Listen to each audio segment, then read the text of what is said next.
Nagtataka na nga yung parents ko eh, na bakit ikaw nagtatrabaho, dapat nagpapahinga ka muna kasi pagdating mo pagod ka.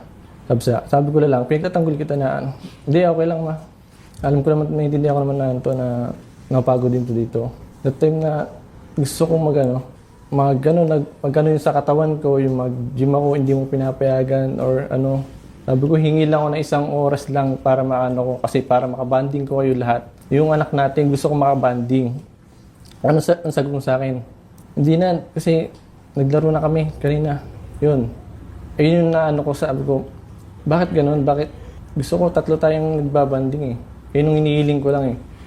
So dumating sa punto na kahit konting bagay, pinag-aawayan pa natin. Konting bagay, nag-hysterical ka agad na gusto mong saktan ng sarili mo. Gusto mong anin yung sarili mo, talagang sasaktan mo. Pinipigilan lang kita. Na kahit sabihin ko, ako na yung may mali, ako na yun, niyakap na lang kita para hindi ka na makapagmalakit. Tapos, nakikita ko anak natin umiiyak. Tapos, that time nalaman ko lang na sinasagot mo pala yung parents ko. Nag-iba yung expression mo sa akin nung pagka-graduate ko, nag-iba yung ugali mo, ganyan.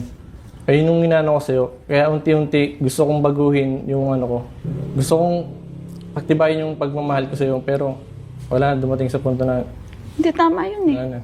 Hindi mo pala ako mahal. Di sana sinabi mo nang mas nung una pa, maaga pa. Hindi na tayo sabihin humanto. ko nga sa'yo kasi hindi ko lang talaga may labas sa bibig ko. Gawa nga ng, yun yung pagkaalam sa akin na nag-i-emotion ka agad. Kaya natatakot talaga ako na masakta mo sarili mo. Kaya hindi ko O ngayon, anong ginawa mo? 2 araw na lang kasal na natin? 2 araw. May 5. May 5, sabi mo, atras lang yun. 10 yung kasal natin. May 7 ka umamin. Di ba nagsabi ako sa'yo na na May 5. Pinakancel ko na yung kasal natin. Ginawa ko lang yun. Yung sinabi ko na may kinasal na ako, pero hindi talaga kami kinasal. Hindi namin sinabi ko lang yun. Para makalayo na ako sa'yo. Alam mo, naawa pa ako sa'yo eh. Yung ginawa mo, papakulong kita. Sinabi ko sa kanila na aawa ako sa'yo, pero yung dahilan mo, napagkababaw. Mag-asawa tayo, nakikita mo na ugali ko. Ikaw hindi kita nakikita ugali. Alam mo, hindi ako nagkulang ng bilang tatay sa anak natin. Ando na tayo, hindi ka sana nagkulang. Pero bakit mo ginawa sa akin to? Sobrang sama ko ba ng babae? Bakit Hindi ka masama. Hindi ka masama. ngayon, nangyari to, marami nang nasasabi yung pamilya mo. May narinig ba kayo sa akin nung ako doon? Sa inyo? Wala naman, di ba? Kung gaano ko minahal, mas mahal ko pa ang pamilya mo kaysa sa mama ko. Nagbibigay ako sa pamilya mo kaysa sa mama ko. Tapos sasabihin niyo ganito? Na sinasagot ko sila? Ano pagsagot? Binura ko ba sila? Ina-admit nyo naman po na may third party po na involved po sa relasyon ninyo. Meron pong hawak po na video si ma'am, picture na kayo ay kinasal, civil wedding. Anong masasabi Ang mo yun, niyo po? ma'am, is yung pictorial talaga, ma'am. Kasi nagal lang ako, sinabay ko lang yun, ma'am. Gawa nga ng, para lang makalayo na sa kanya, ma'am. Pero wala talaga naganap na kasal, ma'am. May proof ako na, pero makakuha ko na sa number, ma'am. Ayun, pakita ko sa'yo, ma'am. Pero paano mo, sir, nakilala itong babae?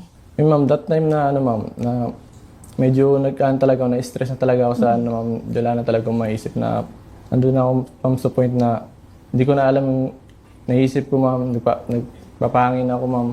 Doon ko siya lang nakilala, ma'am. Anong buwan po ito, sir? January, ma'am. At bakit umabot kayo sa punto na meron pang judge ba yun, sir? Mayor ba ang nakita doon sa Ma'am, video? nagal lang yun, ma'am. Yung parang script lang yun, ma'am. Para Script lang, yan, ma'am. sir. Kanino kayo nagpagawa ng script, sir? Para ma-check natin, ma-verify natin. Nagal lang kami, ma'am. Naghanap lang kami, ma'am. Para lang makalayo na sa kanya, ma'am. Gawa-gawa lang namin, ma'am. Pero ang banggit nung babae, talagang kinasal po kayo. Hindi, ma'am. Pero bakit kailangan i-inform mo siya ilang araw bago ang kasal? Iba kasi yung isip niya, ma'am, na kaya hindi ko lang mailabas talaga sa bibig ko, ma'am. Natakot lang daw gawa nga ng iba yung emotion niya, ma'am. Yun lang ba yung dahilan mo o dahil mahal mo na yung girlfriend mo ngayon? Mahal ko yung girlfriend ko ngayon, ma'am. Paano yung si Ma'am Jessa at yung anak po ninyo, sir? Bali kung naman, ma'am, kung maayos to, ma'am, na ma'am. Hindi ko naman iiwan yung anak ko, ma'am. Bigyan ko ng sustento, ma'am.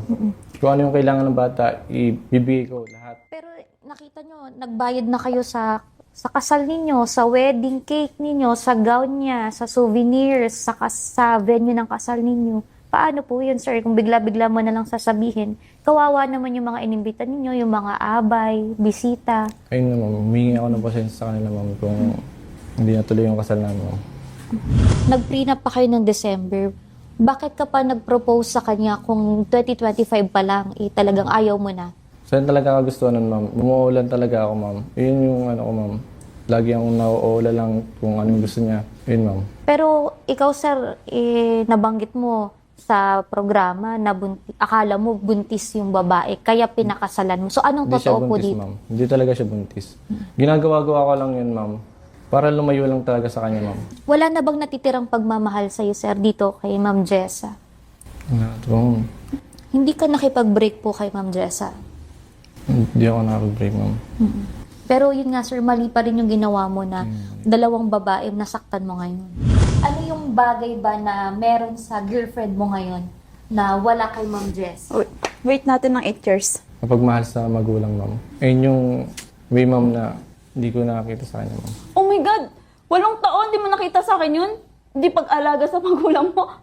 Kung gano'n ko minahal magulang mo? Hindi mo nakita yun? Ano yun? Naubos yung bigay ng pama. Nag-loan ako, di ba? Sa maternity ko, saan nakitira pa tayo doon? Naubos yun, 42,000 yung daddy. Tapos sabihin mo, hindi mo nakita yung pagmamahal ko sa parents mo? Oh my God.